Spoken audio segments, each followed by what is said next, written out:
I started with my Faceless about 2 months ago, and it's not something I'm particularly passionate about. It's tech review, but I said to myself, look, I need this to make money. I'm living on my savings right now. I lost. Oh, September was a car crash. I lost my job. I got an eviction notice and some health issues. So I'm like now living on my savings, and I need to make this thing work before those run out. Plus find a new home, which is all of the fun, as you can imagine. Yeah. So I need to get this thing going. So I said, right, I'm just going to pick a channel that I know, does well. I don't care if I don't like it. I don't care if I'm not particularly interested. The first one, it's probably not going to do that great anyway. So let's just go with it. So went tech review. I've got currently 12 videos up, one due to go up on Monday. I do one a week. They're about 10 minutes long. And my best one so far is 948 views. The rest are between kind of 50 and 150 views.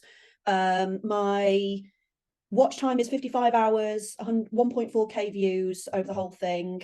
I'm trying to see some more analytics to give you an idea. Oh, did you say that you're making the videos yourself, or you're outsourcing and paying others? No, I'm making them myself at the moment because I actually quite enjoy it. I might not, and I think they're getting better. I wanted to get a good handle on it before I start looking for other people, because I have brought other people in for different businesses before now, and I know what an absolute nightmare it can be. So I thought I want to get a good handle on it myself before I can then tell people what I want.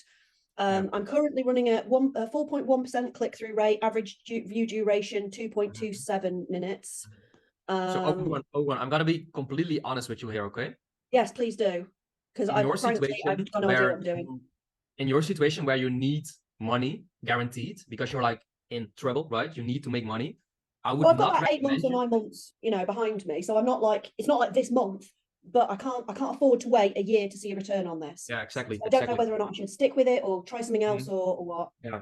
What I would do in a situation like this is pick something that is less risky. So like you say, like with a YouTube automation channel, yes, it's fun. It can go very well. You can make a lot of money if you get a viral video, but it's high risk because you're not sure you're going to get paid, right?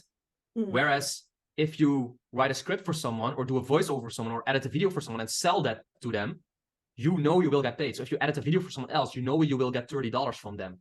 So if I'm honest with you and looking at your situation, I would not try to go for a high risk business model right now. I would invest your time in something that will earn you money. Yeah. And it sounds right because you want to run your own channel probably, but it's just, if you need the money soon in 1 month or 2 months, how high is the chance your channel is going to go up? I've got I'd got between 9 months and a year before before I'm in trouble. I'm not daft enough to think that I need something like in the next 30 days. That would be insane. Okay. I thought that was. But what I mean is, I don't have time to sit for 6 months on this channel hoping something's going to happen. Yeah. And I know you've said before in different posts about within 15 videos, this thing's gonna go or not. So it's like, do I start a secondary channel? Is this looking at those numbers, is this thing going to go or no? Because I can't afford to sit and at night in month 9 just about maybe making a couple of $100. I want this thing to go a little bit faster than that. Yeah. And so at what point do you say carry on or bin it? I would test around like 15 videos in your niche about a specific topic. So like you said, the tech reviews. If none of those 15 videos get like over 500 or 1,000 views, or the momentum is not there at all, I would just cut it and find for a better niche. We just talked at the start of this call, so I want you to replay this call tomorrow or Tuesday, Oberon, with Michael and Isaac in this call. Isaac started a channel, and this month, in his first month, he got monetized. Let's see. Well done. Yeah. So also Michael got a really good channel, which he made over $3,000 with. Okay, this one took longer to get monetized, but the first month of being monetized, it did really well. So I would not drag on too long with a channel, like not 2 or 3 months without seeing any traction. Just do like 15 videos, see how it's going, see how the traction is, and then make your decision based on that.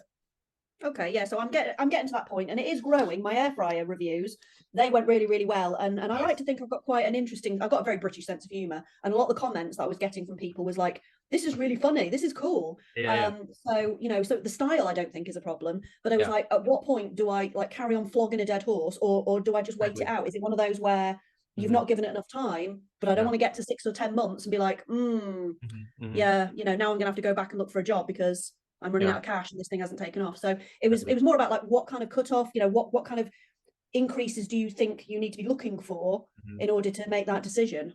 Yeah.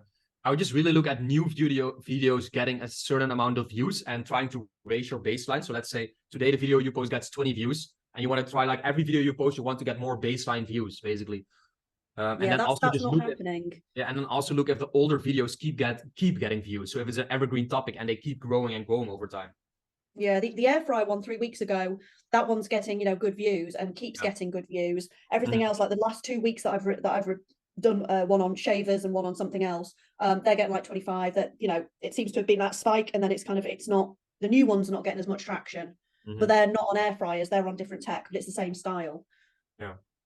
So yeah. One thing I would do for sure is, if you do tech reviews and things about air fryers are like popping off, like, stay in that niche, like Yeah, double down I've done a on it. new one on air fryers this week. I thought I'd carry on, but